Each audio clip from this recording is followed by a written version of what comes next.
Welcome to Glacier Farm Media's daily coverage of the 2013 Agricultural Biotech International Conference from Calgary, Alberta. From September 15th to 18th, we'll be bringing you daily news from the conference floor at 6 a.m., noon, and 9 p.m. nightly, courtesy of Myers Norris Penny.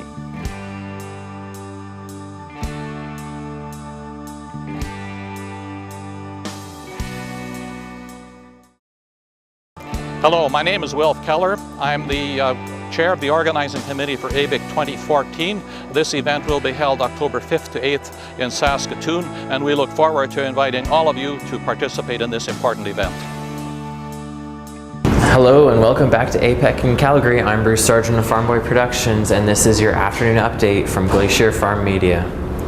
Earlier today, Will Verboven of the Alberta Farmer Express spoke with Dr. Lorne Babiuk, the president of research from the University of Alberta.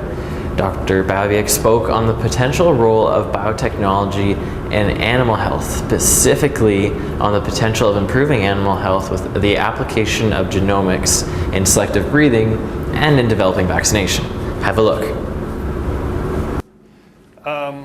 You were speaking about genomics and using markers for breeding. How far along is that now? I know there's a commercial application, but how do you feel it's developed from a commercial aspect? Well, actually, Gentech is a company in Edmonton which is moving this along quite rapidly, and I'm not personally involved in it, so I can't give you all the details, but you could contact Graham Platso, and my understanding is moving along very well. It's what's a time frame to be much more commercially available? Do you have any idea about it? Or? It's always a problem when you talk about commercial time frames. It's being used now. We talked earlier today about how long it takes to regulatory. This is not a regulatory issue. It's an acceptance issue, and making sure that you have enough of these SNPs and chips that you can. So I would really be guessing, unless I say Graham could tell you exactly what it is. Now, there's always keeners in this type of thing. What about the general industry? Do you think there's going to be more acceptance? Is it going to take a lot more education? What's it going to take? Well, I think the issue is if it's just testing the genetic potential of animals, that's, I think, in my mind, going to be very easily acceptable, because you're not changing the genome in any way, and so you're not going to have to do a lot of education. And if somebody shows that indeed I predicted this animal will have very good productivity, and I predicted this one is not going to, and the farmer or the producer says, hey, that was right, all I have to do, they learn fast. Yeah. It's not it's the consumer, when you start putting genetic modifications into crops or animals or vaccines or whatever it is, those are the things that right away people don't fully understand, and they think that you're creating monsters, and people say, I don't want to eat anything with DNA. Well, everything they eat has DNA in it. But it's the education that we need to do. That was going to be the side of my question, was the other side of this, of course, is cloning and that going that approach, which of course has all its pictures of horror around it. Is there a comparison between the two? Would one be better than the other? Or I know from the social license aspect, clearly the market is the ways to go, but gosh, there's hope in cloning too, isn't there? There's hope in both of them, and again, depending on what you're wanting to achieve. I talked this morning about cloning and breeding disease-resistant animals. Africa, there are areas you cannot grow cattle because of trypanosomes, which is a disease that's spread by tsetse flies. And so that whole area cannot have cattle. Now, if you can, and there's a single gene that comes from a baboon, because baboons are resistant to it, insert it into the animal, doesn't change the rest of the composition, but it makes it resistant against trypanosomes. So now that expands the area that we can grow livestock. And I think that we have to be a little bit realistic. Yes, we can go to a fancy steakhouse here and have our steak. Do we have the license to prevent a starving or a very poor family in Africa not to be able to have meat or protein, go to bed hungry. So I think we have to be a little bit realistic as well and not so idealistic. Just picking up on that, there's a large genetics company just north of here. I won't mention their name, but they do some advanced stuff, and there's always the worry in some of the research spilling over into human applications and that it gets abused. Any worries, concerns with that? Because anti-tech folk can get a hold of that, and just like you mentioned, the baboon. What's the next thing? Talking cattle is what they're going to come out with. And again, that's where I talked a little bit earlier today about social innovation. I think that we have a social responsibility, societal responsibility to educate people of what we are actually doing. We have a regulatory process in place. You're not going to go and start creating human beings with 3 arms. Sometimes I have both hands are full and I need a third one.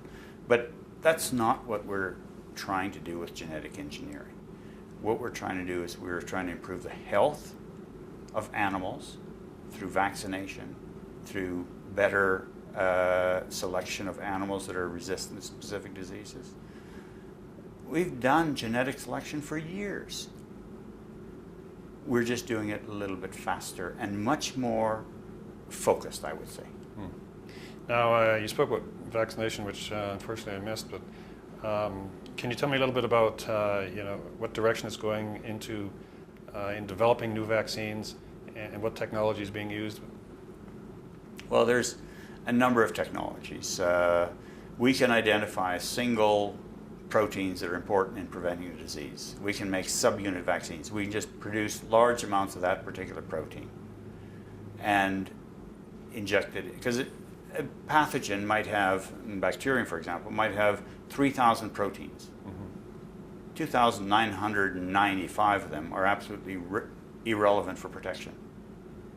So if you make a killed vaccine and inject it, you're putting in a lot of protein that is of no value. We can identify the 1 or 2 genes that produce, or proteins that are involved in inducing protection.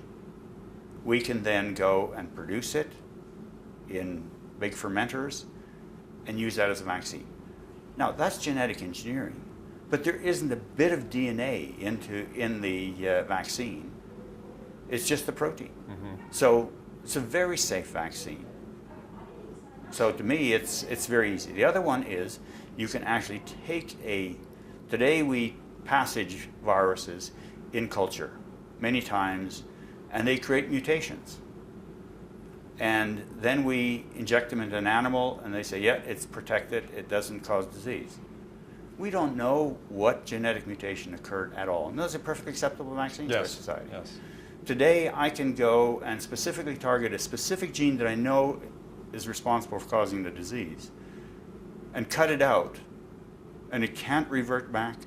That, in my mind, is much safer vaccine than the ones we had before, but it's genetically modified.